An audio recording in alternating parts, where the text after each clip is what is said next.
ধর্ম মানে না, কিন্তু তিনি কিছু প্রশ্নগুলো আমাকে করেছেন। তিনি বলেছেন যদি এই প্রশ্নের উত্তর পান তবে হয়তো ইসলাম গ্রহণ করবেন। আমার বস বলেছেন কেন কোরআনে কৃত্রিম বুদ্ধিমত্তা, এআই এবং কম্পিউটার প্রযুক্তি সম্পর্কে কিছু বলা হয়নি, কারণ এখন এআই খুব বিপজ্জনক হয়ে গেছে।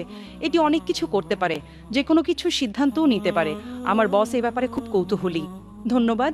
আপনার বসকে বলুন কোরআন কোনো সায়েন্সের বই নয়, SCIENCE। যদি কোরআন সায়েন্সের বই হতো তবে এটি বিশাল আকারের হতো। এই যে ভবনটি দেখছেন এর ভেতরে যত বই রাখা সম্ভব সব বই মিলেও এর সমান হতো না।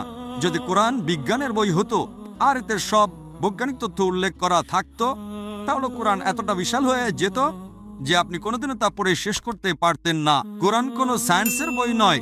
সায়েন্স, আপনি যদি জিজ্ঞাসা করেন কোরআনে কি লেখা আছে 2 আর 2 মিলে 4 হয় না, কোরআন কোনো সায়েন্সের বই নয়, এটি নিদর্শনের বই, SIGNS।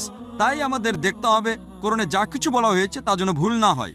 যদি আপনি মনে করেন যে কোরআনের সব কিছুই উল্লেখ থাকা উচিত, তাহলে ভাবুন তো বিজ্ঞানে কত হাজার হাজার PhD আছে, doctor, engineer, heart specialist, brain specialist. এই সব কিছু যদি কোরআনে লেখা হতো আর আপনি তা পড়া শুরু করতেন, তাহলে আপনার পুরো জীবনেও তা শেষ করতে পারতেন না।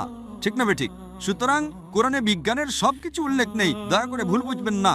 কিন্তু কোরআনে যা কিছু বলা হয়েছে তার কোনোটাই ভুল নয়। যদি কোরআনে এমন কোনো বৈজ্ঞানিক তত্ত্ব থাকে যা ভুল প্রমাণিত হয়, তবে তা আল্লাহর পক্ষ থেকে হতে পারে না।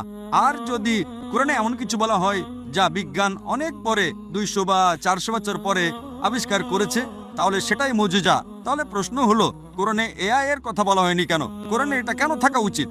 কোরআন কোনো বিজ্ঞানের বই নয়, কিন্তু আল্লাহ জানেন ভবিষ্যতে কি আসতে চলেছে। আমি আপনাকে ব্যাখ্যা করছি। 1 নম্বর, মানুষ আমাকে প্রায় জিজ্ঞাসা করত যে ইসলামী শরিয়া অনুযায়ী যদি আপনার কাছে ভিডিও রেকর্ডিং থাকে, যদি কোনো ভিডিও রেকর্ডিং থাকে যে কেউ চুরি করেছে, ইসলাম অনুযায়ী সেটা প্রমাণ নয়, এটাকে প্রাথমিক প্রমাণ হিসেবে ধরা হয় না, এটা দ্বিতীয় প্রমাণ। 10 বছর বা 20 বছর আগে যে কোনো সাধারণ আদালতে যদি আপনি CCTV ফুটেজ দেখাতেন আর তাতে চোর ধরা পড়তো যে কেউ চুরি করছে, সেটাই যথেষ্ট ছিল। কিন্তু ইসলামে তা নয়, ইসলামের চোখের সাক্ষী প্রয়োজন। তখন মানুষ অবাক হয়ে বলতো এটা কেমন ধর্ম, কোনটা বেশি নির্ভরযোগ্য, প্রত্যক্ষদর্শী নাকি ভিডিও রেকর্ডিং? কোনটা ভালো, ভিডিও রেকর্ডিং ঠিক না ভুল? আপনার বসকে জিজ্ঞাসা করুন। সুতরাং 20 বছর আগে যদি আপনার কাছে ভিডিও রেকর্ডিং থাকতো তবে তা ইসলামের চেয়ে সুবিধাজনক না। প্রত্যক্ষদর্শী হলো প্রাথমিক প্রমাণ, ভিডিও রেকর্ডিং গ্রহণযোগ্য ছিল না।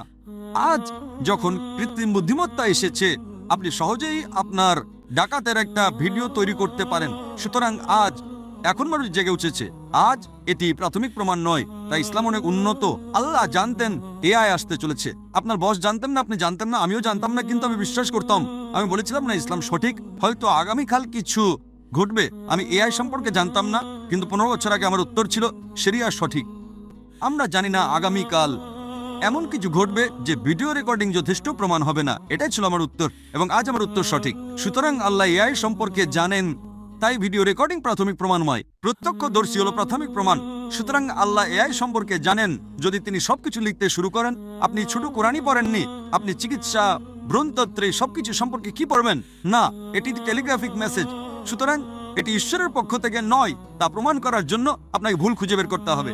কিন্তু এটি ঈশ্বরের পক্ষ থেকে, তা প্রমাণ করার জন্য আপনাকে এমন জিনিসের কথা বলতে হবে যা মানুষ জানতো না। আপনি কি বুঝতে পারছেন? একেই বলে অলৌকিকতা। কিন্তু এখানে সবকিছু উল্লেখ করা হয়নি। আশা করি এটি উত্তরটি পেয়েছে।